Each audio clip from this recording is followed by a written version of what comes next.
Doctor Delgado, ahora está en plena moda el día de hoy, o lo que acabamos de escuchar en las noticias, es que el presidente Piñera ha planteado postergar las elecciones justamente para los representantes de la constituyente. ¿Esto se podría dar acá en el Perú? Bueno, sí, lo que pasa es que es una situación, yo diría, no imposible, pero poco probable. Debo precisar, y un poco para aclarar el escenario y las dudas que puedan presentarse a los amigos oyentes, es que esto comienza básicamente cuando en el año pasado, el 2020, establece ya la fecha de elecciones, ¿no? El Decreto Supremo 122-2020 PCM, y donde se establece básicamente lo siguiente: la convocatoria de elecciones generales el 11 de abril para la elección de presidentes, vicepresidentes y congresistas. A partir de ello, y en concordancia con esta disposición, no solo, la ley orgánica de elecciones en su artículo 16 establece eso, en concordancia con el artículo 111 de la Constitución, establece básicamente que la fecha de elecciones será cuando la primera o la segunda semana del mes de abril cada 5 años, conforme se ha previsto para cada 2 semanas. Ahora bien, estas normas, por un lado la norma de carácter general, me refiero al artículo de la Constitución, o el artículo 16 de la Ley Orgánica de Elecciones, ya de alguna manera han instituido, y conforme a la legislación peruana, la convocatoria y la implementación de fecha de elecciones. Ahora, ¿que se podría modificar? Sí, se podría modificar. En nuestro sistema jurídico la decisión la tendría el Congreso de la República, siguiendo obviamente un íter de modificación del artículo 16 de la Ley Orgánica, y además también modificar una serie de normas que se han dado a lo largo de estos últimos tiempos. Por ejemplo, es el artículo 1 de la Ley 26859, Orgánica de Elecciones, que han incorporado 9 artículos con respecto a estos protocolos de seguridad en época de elecciones. Respondiendo a tu pregunta, ¿sí es posible? Sí es posible. ¿Es improbable? ¿No es oportuno? ¿No es conveniente, toda vez que la realidad actual, digamos, en una situación de emergencia, se podría ver desbordada, ¿no?, por una situación de mayores contagios, y esto, digamos, afectaría severamente el elemento de elección. Pero es posible, pero es bastante improbable que el Congreso de la República, a 2 semanas de la elección, pues, pudiera modificar ese artículo 16 de la Ley Orgánica de Elecciones. Todo es posible, como usted, claro, no es, no sería lo recomendable, pero podría darse, y estamos en el Perú, sobre todo en tiempos de pandemia. Doctor Delgado, ¿qué es lo que debe venir en materia constitucional para este próximo gobierno? ¿Cuáles son los pendientes para usted urgentes que se deberían dar en materia constitucional? Mira, está pendiente, por ejemplo, hay una discusión que se ha dado al interior del Congreso de la República en relación, por ejemplo, a estos procesos de desafiliación, procesos de la reforma pensionaria en el Perú, que es un tema, la verdad, sumamente complejo. Ese es un tema que el próximo Congreso debería abordar, ¿no?, tratando de establecer un criterio, digamos, de plena participación, no solamente de la AFP, sino también de la ONP, para estructurar y elaborar una nueva propuesta pensionaria. Es un tema que me parece importantísimo. La dación de normas laborales post pandemia, que traten de alguna manera flexibilizar el elemento de la contratación general en el Perú. Ahí tenemos el otro problema, la eliminación del CAS, que ya ha dado, que definitivamente va a traer una serie de conflictos en materia laboral. Estamos hablando de un importante grupo de trabajadores que han formado parte trabajando para el Estado, pero en un régimen especial. Y aparte la reforma de los principales estamentos, ¿no? Llámese consolidar las reformas del Poder Judicial, de la Administración de Justicia, y además los derechos fundamentales que se han visto seriamente afectados, llámese salud, trabajo. Es decir, es una agenda de emergencia la que tendrá que enfrentar el próximo Parlamento, ¿no? y además pues el hecho de ya implementar una política que garantice una vacunación total de la población peruana.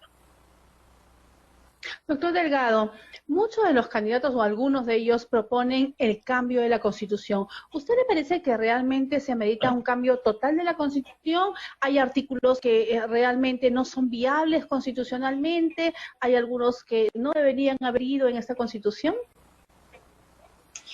Vea, haciendo un análisis de la Carta Política del 79 y la Carta del 93, lo que podemos advertir, han habido, por ejemplo, en el ámbito de los derechos sociales, 27 enmiendas en la Carta del 93. Una carta, un proyecto constitucional que representaba en esa época una posición política particular y dictatorial, pero que en buena cuenta en la propuesta, en la parte programática de la Carta Política, nos parece adecuado el enfoque económico, ¿no? La reformulación, por ejemplo, con respecto a la economía, al rol del Estado, a una serie de cambios en la Constitución en el ámbito económico, en la Constitución económica en el Perú. Sin embargo, eso nos lleva a la propuesta ya de hace muchos años, que sí es conveniente cambiar la Constitución. Particularmente considero que no. Yo creo que hay mecanismos constitucionales en los cuales en el Perú ya se han venido aplicando, como es, por ejemplo, la reforma de la Constitución, ya sea por iniciativa del presidente de la República, ya sea por iniciativa del Congreso o ya sea por iniciativa de los propios ciudadanos.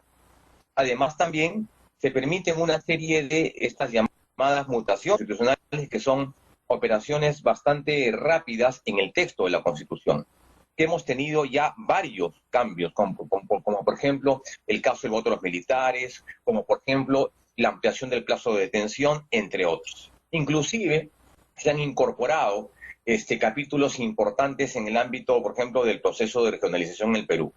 Un cambio de la Constitución significaría por lo menos 2 años. Yo creo que la Carta Política actual podrían hacerse algunas mejoras en lo económico y además también hacer una profundización a las obligaciones del Estado con respecto a los derechos sociales. No únicamente es el hecho de promoverlos, sino también garantizarlos en el ámbito de educación, trabajo y salud. Aquellas propuestas que plantean un nuevo cambio en la Constitución, yo creo que es medida oportuna. Yo creo que al interior del Congreso, que tiene tanta necesidad de dialogar, de legislar y principalmente darle viabilidad al proyecto político post-emergencia, considero que no es correcto, no es oportuno, pero sí viable una reforma constitucional. Viable, pero particularmente no comparto esta posición. Doctor Delgado, en el tema de salud que usted plantea, debería ser, como usted dice, colocarse lo que se requiere, pero que sea viable. ¿Qué debería ser viable en cuanto al derecho constitucional a la salud, hoy en día que estamos en plena pandemia? Así es, lo que pasa es que las políticas de salud deben, en tanto, no solamente reflejar el hecho de la atención, ¿no? De la atención en la actualidad que significa lo del COVID-19, sino una política de salud, digamos, como una política general de Estado, debe estar orientado a 5 puntos en específico. Primero, el elemento de la cobertura, ¿no? ¿A quién va dirigida esa cobertura en un país con tantas desigualdades? Número 2, primero es la oferta en el ámbito de la salud, de cobertura. Tercero, el mantenimiento de la oferta. Cuarto es la calidad del servicio. Quinto es la curación, es decir, enfrentar el sentido de la enfermedad. Posteriormente, una política de rehabilitación y finalmente una política de prevención. Entender que el tema de salud no es ausencia de enfermedad, ¿de acuerdo? El tema de salud debe ser abordado desde proporcionar a la población servicios médicos a su alcance, en condiciones de calidad y principalmente en términos de economía, ¿no? Ya he enfocado, pues, las situaciones ahora de esta pandemia, que esperemos que sea temporal, y además también una serie de otras enfermedades que se han visto de alguna manera postergadas o relegadas en su enfrentamiento. Así que el tema de salud no solamente es hacer hospitales, no es solamente comprar vacunas. Yo creo que es garantizar la cobertura de programas de curación, prevención, rehabilitación y principalmente garantizar el bienestar general y una vida digna.